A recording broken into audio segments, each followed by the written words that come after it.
Dr. Acharya, talk to me about the importance of early detection. Early detection makes all the difference, because sometimes we see people once they've had complications and then trying to control. Sorry, I'm a bit emotional after hearing the story. I didn't know about them, but I will definitely look after them from today with their medical care. I will make sure he goes back to school.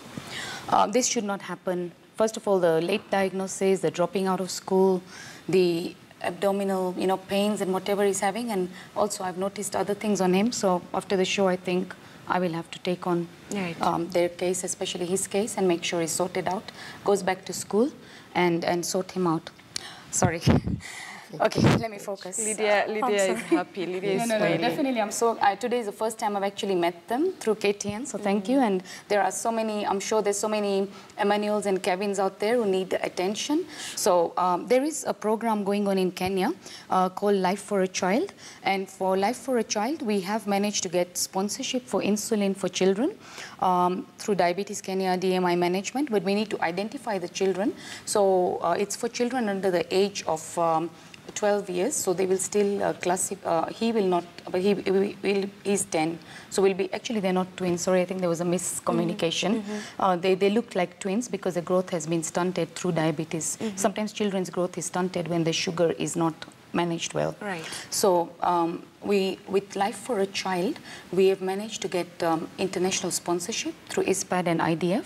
So the insulin is given to them for free through our networking. So we'll be able to get that, and also sometimes we manage to get through our networking goodwill sponsors. I will not charge them for looking after them. Okay. Definitely. So I will exchange contacts with you. But no child should miss going to school. No child should have any complication, and we need to make sure their sugars and their health is taken care of. Okay. So basically, if you diagnose the diabetes earlier, like they said, the malaria, the minua, all that. It has been, and like she said, it's not like she didn't seek attention. She went to national hospitals, she went to health centers, she's mentioned, and I'm not even criticizing any of the health centers or the hospitals. So we need to do more training out there for our doctors and our clinical officers to pick this up sooner. But the symptoms, like you asked me earlier, for diabetes are quite dramatic. So we need to empower people to know the symptoms. And type 1 diabetes can mimic other conditions. That's where I think people get caught.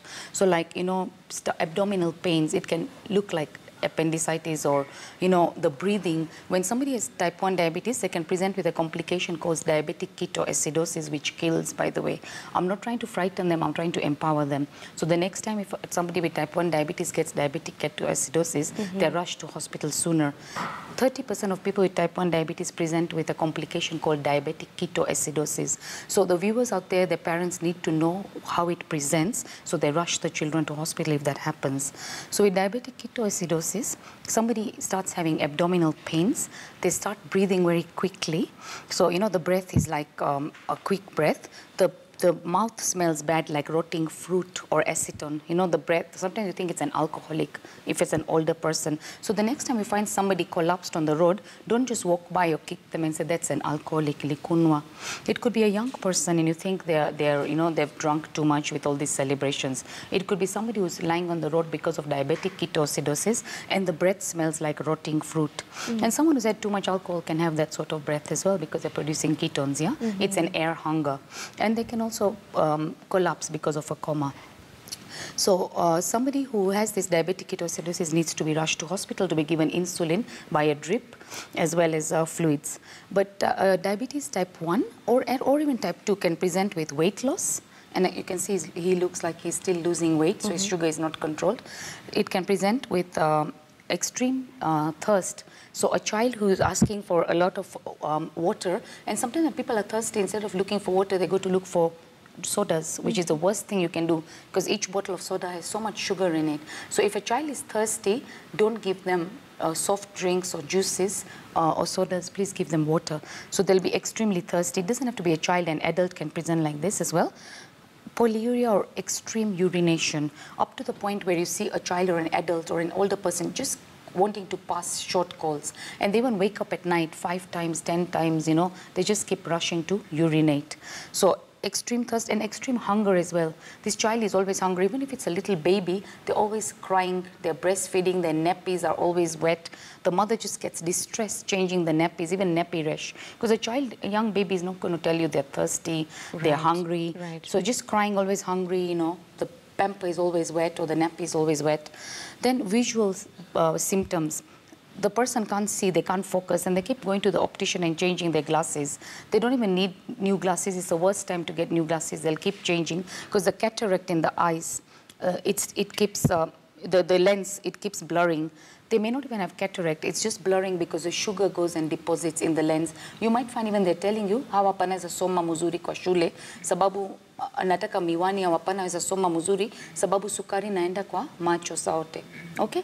So the lens in the eyes here in front of the eyeball, it starts getting thicker and blurred because of the sugar in the eyes. But if the sugar stay high for long, then the eyeball, they actually get cataract. I've had children going for cataract surgery. Cataract ni ya wazee, lakini hata watoto naweza pata cataracts. And the back of the eyes, the retina, if the sugars are not controlled, you get bleeding in the back of the eyes, the retina, which is why we always insist people with diabetes should go at least once a year to an ophthalmologist for a proper eye check, because otherwise somebody with diabetes can go blind if they are not checked regularly. And there is treatment available for this damage to the back of the eyes. Somebody with diabetes should go to an eye specialist, a dentist, to have their teeth checked. It's very important. The other symptoms of diabetes are recurrent infections. So if somebody gets, fungal infection like athlete's foot, women get vaginal thrush, and they're very embarrassed to talk about it. So they just walk into a pharmacy and keep buying the creams and everything, treating themselves, or going to a gynecologist. So as a woman, if you keep having recurrent infection, it doesn't mean you're dirty. That's what some women think, or they think of ukimwi. That's not. One of the commonest symptoms of diabetes is vaginal thrush. For men, they can actually get impotence. Nguvu ya mwanaume nasimama. So you need to go look for help. Impotence is a symptom of diabetes. And for men living with diabetes who already have the impotence, it is treatable. There is help available. The other thing, she was complaining their hands and feet were going cold.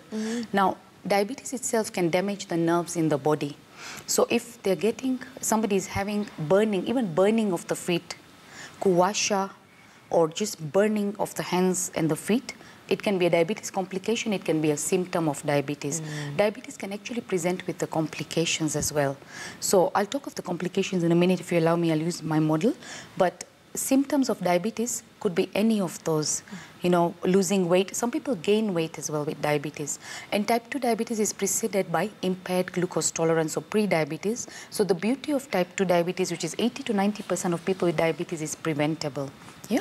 So we must prevent type 2 diabetes. Type 1, which they have, unfortunately, is not predictable or preventable, but type 2, which is majority of what most Kenyans are living with, and 50% of people with type 2 diabetes don't even know they have it, because 50% of symptoms of type 2 diabetes are asymptomatic.